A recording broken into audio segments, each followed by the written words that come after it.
Welcome to week 12 with the grocery guru. That is Andrew Grant. Andrew, hello. How are you doing? Darren, good to see you again. How are you? Hey, I'm all right. I'm all right. Lockdown, blah, vaccination, blah. We're not going to talk about any of that, are we?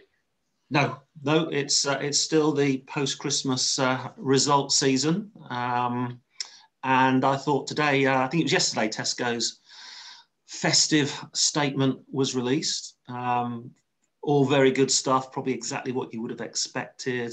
8% like-for-like growth, people piling into finest Christmas products, lots and lots of online orders. So I think stuff we talked about last week in regard to Morrison's and Sainsbury's. So yeah, a very, very good festive season for Tesco. But you're talking about their Q3 statement for Christmas, aren't you, for Tesco Group? That's it, okay. Yeah. All right. But inside that statement, not particularly hidden, but down in the towards the end of that statement was a fascinating fact. Oh, okay. They talked about and it's very rare actually, retailers disclose their loyalty information because it's pretty sensitive stuff. So quite surprised that Ken Murphy actually said that in large stores, 80% of their sales at Christmas were Clubcard sales. Okay. So linked to, people swiping their Clubcard at checkout. That's phenomenal. That is high. So £8 and £10 that is spent in Tesco is by someone who has a Clubcard who's in their largest stores, which you can understand because obviously in their expresses they're much more transitory. Yes. People diving in for a sandwich or a bottle of water are less likely either to have a Clubcard or to swipe it. But in their biggest stores, which is obviously the vast bulk of their volume, to have 8 out of 10 customers, loyal, if you like, loyal Clubcard shoppers. And what do you think's driven that? I don't think it was just the Christmas effect. I think it was something else. What's driven that? I don't know if you're a Tesco shopper, if you're a regular Tesco shopper, you should have noticed. We are, but we're more online. Okay. But then it still happens there. So I think, because I've had a look at the Q3 statement, because I knew what you were going to talk about, and I think you're going to say it's promotions. Yeah, I think they've been incredibly clever. I mean, most retailers with their loyalty promotions, they're sort of second best. They're sort of, add-ons and throw-ins. Oh, use your loyalty card and get, a minor promotion. What Tesco, I think, have done very, very cleverly is taken their mainstream high-hitting promotions and made them Clubcard only. Yeah. I mean, there's some fantastic Clubcard only offers out there. Yeah. And if you haven't got a Clubcard, you're wandering around a Tesco thinking, I'm missing out on some fantastic deals here. Yeah. So they probably, again, data they won't share, they probably recruited a whole army of new Clubcard customers in the past since they've started those promotions. Well, I read the Q3 statement because I knew you were going to ask about it. And one of the things I read was that let's have a look, Clubcard penetration has gone up 10 points to over 80%, which ties in with what you said. And there's 2 million more active users. Wow. I missed that bit. I should have read a bit more closely. Right. I mean, so another pretty amazing. Absolutely. Well, I mean, and I guess the 2 important points out of that for, our dear listeners and viewers here is, those Clubcard promotions, if you want to promote with Tesco going forward, then the biggest and beefiest promotions are going to be those Clubcard ones. If you're not all over, Clubcard loyalty data, if you're not buying it off dunnhumby, you're going to have another arm sort of tied behind your back when it comes to trading with Tesco. So, suppliers are going to be encouraged, I guess, to spend more and more on shopper data. Yeah, and understand it and learn from it and evaluate. Does the buy 2 get the free work? I mean, my experience of working with a lot of clients and a lot of suppliers over the last 10 years is they don't all have, actually, I'm going to go as far as say most don't have a return on investment from the amount they spend on promotions. They don't say, I spend £1, I got back £1.25. They don't, and now this is a whole new level of complexity, which is going to make it even harder, but absolutely essential. Yeah, absolutely. And, secondly, with, as said, that 80% figure, which is phenomenal. Tesco are now literally almost owning their shoppers.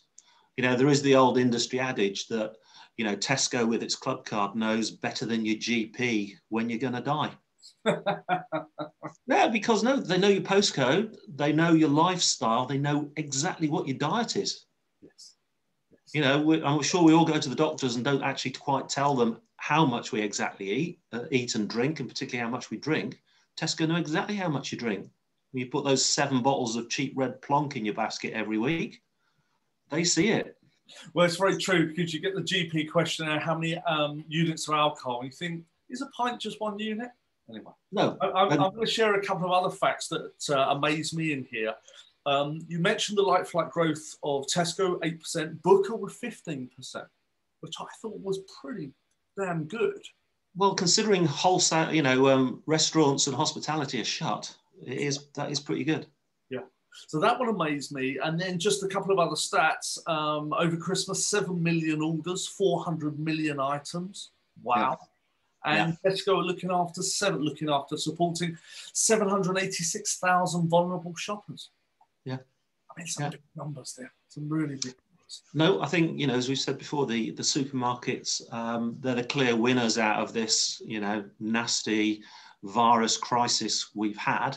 You know, they've been doing the right thing. You know, was it Morrison's announced yesterday they're going to be the first supermarket to pay £10 an hour. Oh, so, I didn't read that. Yeah. Oh, okay. I was nodding. I think he was going to say something else. Okay, £10 an hour. Yeah. Okay. That's that. So I'm going to be applying, Darren. So it could be the last one of these. Yeah. But yeah, they're firing on all cylinders. Just about all the supermarkets firing on all cylinders at the moment, and but also I think tending to do the right thing as well. Certainly seems that way. I've got one more stat before we wrap up. The other one I saw was that we've got plus 80% increase in online sales, which equated to another £1 billion worth of online sales over the Q3, which I think was 19 weeks for Tesco. £1 billion worth of online sales additional. Wow. Well, you know, I think we said at the very, very first one of these where I trapped you into working out what a UFC was.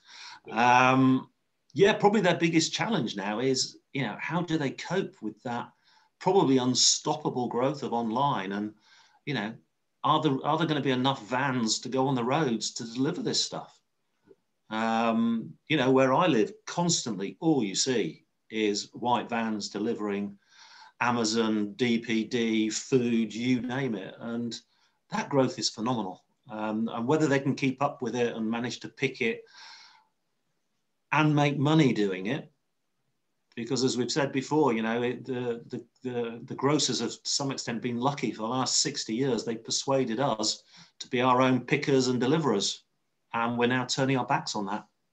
They certainly have. So I think where that leads me to is the new battleground maybe moves away from price into data to insight, understanding our shoppers, but not just regurgitating the Nielsen, the Kantar, the IRI data, but actually turn it into something that says there's £7 million worth of opportunity in the category if we do these 3 things: one on promotion, one on decision hierarchy, and one on availability.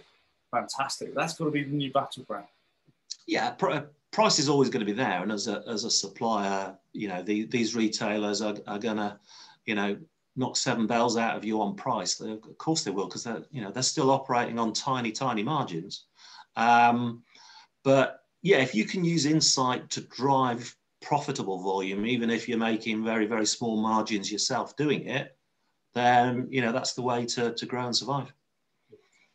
Okay. All right. Well, thank you, Andrew. We will see you next week for week 13. And let's see what happens in the world of grocery. Lucky 13. Lucky 13. You take care. Okay. Take care. Bye-bye.